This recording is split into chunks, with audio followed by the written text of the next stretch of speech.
नमस्कार दोस्तों, एवरीथिंग अभिषेक YouTube channel पे मैं अभिषेक आप सभी का स्वागत करता हूं। ये वीडियो निश्चित तौर पे बीएड के स्टूडेंट के लिए है, जिसमें हम बात करेंगे बेहद ही इंपॉर्टेंट क्वेश्चन निकल के आता है पेपर 2 से, यानी कंटेम्प्रेरी इंडिया एंड एजुकेशन से निकल के आता है। बेहद ही महत्वपूर्ण क्वेश्चन आता है, ये पूछता है। इसमें से कई पार्ट आपको पूछे जा सकते हैं।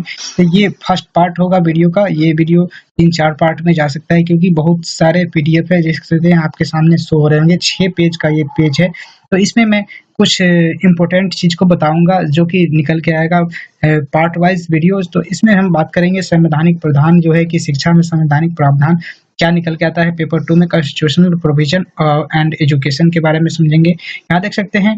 वीडियो अच्छा लगे तो लाइक कर दीजिएगा, वीडियो लास्ट तक देखिएगा, तब जाके आपको कुछ समझ में आएगा। वीडियो आप लोग स्किप कर देते हो तो आपको कुछ समझ में आने वाला नहीं है। यहाँ देख सकते हैं। अगर आपको ये पीडीएफ चाहिए तो कमेंट सेक्शन में जाके कमेंट कीजिए, और साथ ही साथ मेरा टेलीग्राम चैनल इस वीडियो के डिस्क्रिप्शन में लिंक होगा, वहां से आप ज्वाइन कर लीजिए।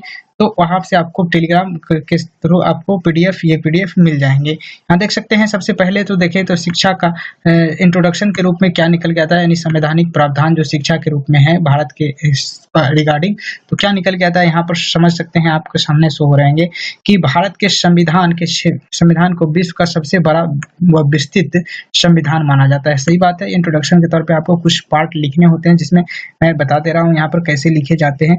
जिसमें कि संसदीय प्रणाली को अपनाते हुए राज्य की नीति निर्देशक तत्व यानी नीति निर्देशक सिद्धांत या तत्व के साथ साथ नागरिकों के मूल अधिकारों एवं जो है कि मूल कर्तव्यों को भी स्पष्ट किया गया है। यहाँ पर सन 2006 में हुए परिवर्तन के उपरांत जो है कि इसमें 26 भागों को विभक्त किया गया। इसके जो 26 भाग में विभक्त किया गया, जिसमें मोटे तौर पर देखें तो 480 अनुच्छेद एवं 12 अनुसूचियां को शामिल किया गया। 2006 में 26 भागों में विभक्त किया गया संविधान को। यहाँ पर 480 अप्रोक्स है और 12 अनुसूचियां हैं। यहाँ देख सकते हैं। इसी के रिगार्डिंग इंट्रोडक्शन में आपको लिखने होंगे कि भारतीय जनमानस की आशाओं के इस सजीव प्रतिबिंबों में शिक्षा के महत्वपूर्ण स्थान दिया जाना स्वाभाविक था। यहाँ पे कहा गया कि जब ये समाज में जब हम बात करते हैं शिक्षा की, तो शिक्षा को जो एक महत्वपूर्ण स्थान दिया गया, जो कि स्वाभाविक रूप से था सभी मनुष्यों के लिए, सभी मानवों के लिए।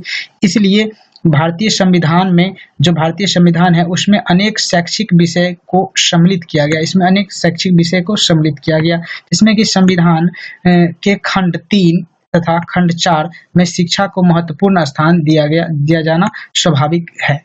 यहाँ देख सकते हैं। स्वाभाविक रूप से निश्चित रूप से जो है कि भारतीय संविधान में भाग यानी खंड 3 और खंड 4 में शिक्षा का महत्वपूर्ण स्थान दिया गया। यहाँ पर कहा गया कि संविधान की जो खंड 3 और 4 होगी उसमें जो शिक्षा का संबंधित अनेक प्रावधान भी किए जा रहे होंगे। यहाँ पर जो शिक्षा का जो कई सारे प्रावधान थे वो 3 और 4 खंड में, संविधान के 3 और 4 खंड में मिलते हैं। यहाँ देख सकते हैं। निश्चित रूप से निकल के आता है यहाँ पे कि जहाँ यह इंगित करना उचित होगा कि इन प्रावधानों में प्रयुक्त शब्द राज्य के अंतर्गत जब तक अन्यथा इंगित न हो, भारत की सरकार व विधानमंडल के सभी देख सकते हैं विधानमंडल व सभी स्थानीय व अन्य संस्थाएं सम्मिलित हैं। यहाँ पर कहा गया कि जब तक यह उचित नहीं हो, जब तक यह इंगित करना उचित नहीं माना जाए कि इन प्रावधानों को प्रयुक्त शब्द जो है कि राज्य के अंतर्गत जब तक अन्यथा की इंगित ना हो, यानी कि जब उसमें एंटर नहीं किया गया हो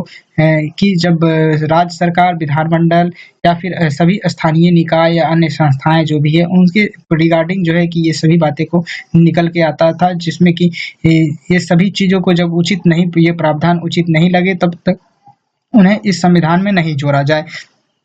तो निश्चित रूप से यहाँ पर निकल के आया कि इसके अतिरिक्त जो है कि भारत के संविधान में केंद्र तथा राज्यों के शैक्षणिक उत्तरदायित्व को रूप में जो विभाजित किया गया, जो केंद्र और राज्य को अलग अलग रूप से जो उत्तरदायित्व के रूप में विभाजित करके स्पष्ट रूप से विभाजित कर दिया गया, जिसमें कि क्या किसका उत्तरदायित्व है इसके रिगार्डिंग बता दिया गया संविधान में। यहाँ देख सकते हैं कुछ पॉइंट है, 7 पॉइंट है। देख सकते हैं यहाँ 7वें पॉइंट में पहला पॉइंट निकल के आता है कि प्रारंभिक शिक्षा का मूल अधिकार जो निकल के आया, जिसमें कि निकल के आया उत्तरदायित्व के रूप में संविधान का जो प्रावधान दिया गया था या राज्य और केंद्र का जो दायित्व था वो निकल के आया कि क्या तो प्रारंभिक शिक्षा का मूल अधिकार होना चाहिए।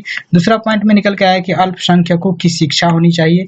तीसरा पॉइंट निकल के आया, देख सकते हैं, शिक्षा अधिकार में समानता होनी चाहिए, शिक्षा के अधिकार में समानता होनी चाहिए। और चौथा पॉइंट में अनुसूचित जातियों व जनजातियों की शिक्षा, ये दोनों यानी कि केंद्र और राज्य दोनों की जो शैक्षिक उत्तरदायित्व है ये निकल के आया कि ये सब चीज होनी चाहिए। यहाँ पांचवा पॉइंट में देख सकते हैं कि धार्मिक शिक्षा की स्वतंत्रता होनी चाहिए। कोई भी बच्चा, कोई भी लोग, कोई भी नागरिक जो है कि भारत में अपने धार्मिक शिक्षा ले सकता है, इसके लिए वह पूर्ण रूप से स्वतंत्र है।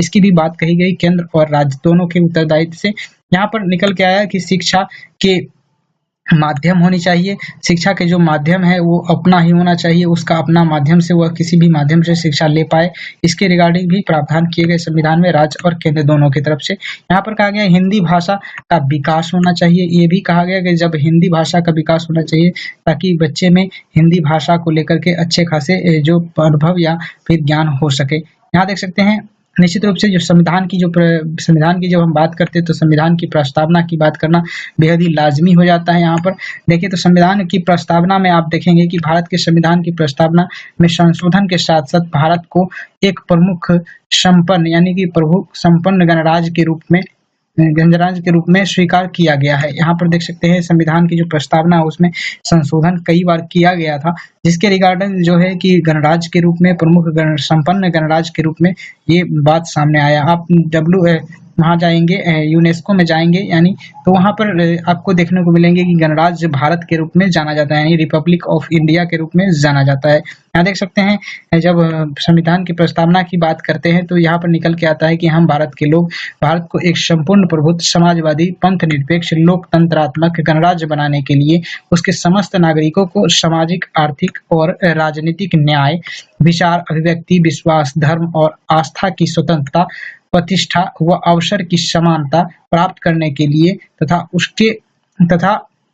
उस सब में व्यक्ति की गरिमा होनी चाहिए, ये कहा गया। इस बात को आप जब पढ़ेंगे, ये संविधान का एक पार्ट में पढ़ा जिसमें कि बात किया गया जब संपूर्ण प्रभुत्व, समाजवादी, धर्म, पंथ निरपेक्ष है, लोकतंत्रात्मक गणराज्य है, तो ये सभी बातों को जब आप ध्यान देते हैं तो ये सभी चीज को बनाए रखने के लिए नागरिकों के जो सामाजिक है, आर्थिक है, राजनीतिक न्याय, विचार, अभिव्यक्ति, विश्वास, धर्म, आस्था और स्वतंत्रता जो है, आस्था की जो स्वतंत्रता है, ये सभी चीजों को लेकर के चलना होगा आपको, तभी जाके आप जो भारत को लोकतंत्रात्मक गणराज्य बना सकते हैं या फिर समाजवादी, प्रभुत्व संपन्न समाजवादी या फिर पंथ निरपेक्ष बना सकते हैं। निश्चित रूप से यहाँ पर निकल के आता है जो कि रिगार्डिंग है महत्वपूर्ण प्रावधान निकल के आया संविधान से। भारतीय संविधान में शिक्षा के संबंधित कुछ महत्वपूर्ण प्रावधान थे, वो पॉइंट के तौर पर निकल के आया। नेक्स्ट वीडियो में हम बात करेंगे कि इस पॉइंट को डिस्क्राइब करने की कोशिश करेंगे और साथ ही साथ नेक्स्ट वीडियो में और कुछ अन्य पॉइंट को लेकर के आएंगे। यहाँ देख सकते हैं पहला पॉइंट जो निकल के आया संवैधानिक प्रावधान के रूप में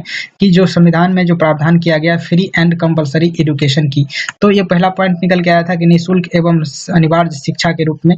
दूसरा पॉइंट निकल के आया कि देख सकते हैं दूसरा पॉइंट निकल के आया यहाँ पे कि एजुकेशन ऑफ माइनॉरिटीज यानी अल्पसंख्यकों की शिक्षा। तीसरा पॉइंट निकल के आया देख सकते हैं आपके सामने में कि लैंग्वेज का जो है कि रक्षा पाए यानी कि सेफ गार्ड होना चाहिए, भाषा का जो है रक्षा प्रयोग होना चाहिए यानी सेफ गार्ड होना चाहिए, भाषा का जो है रक्षा होना चाहिए। यहाँ पर जैसे कि कोई भी भाषा हो, हिंदी हो, इंग्लिश हो, इसके रिगार्डिंग डिस्क्रिप्शन कल पढ़ेंगे जिसमें कि हम नेक्स्ट वीडियो में बात करेंगे। यहाँ देख सकते हैं निकल के आया कि एजुकेशन फॉर वीकर सेक्शन यानी कि कमजोर तबके के लिए जो स्पेशल शिक्षा की बात कही गई। यहाँ पर निकल के आया पांचवा पॉइंट में कि सेकुलर एजुकेशन यानी कि धर्मनिरपेक्ष शिक्षा के बारे में बात की गई।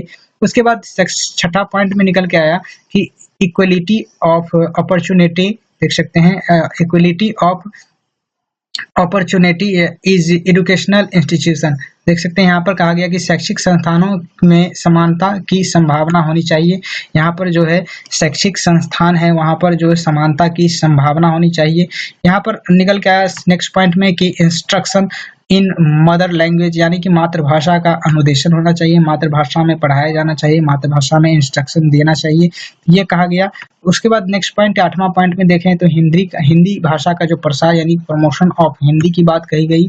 संविधान में ये प्रावधान किया गया हिंदी भाषा का प्रमोशन होना चाहिए। यहाँ देख सकते हैं नेक्स्ट पॉइंट में निकल के आया कि हायर एजुकेशन एंड रिसर्च यानी उच्च शिक्षा एवं अनुसंधान की बात कही गई।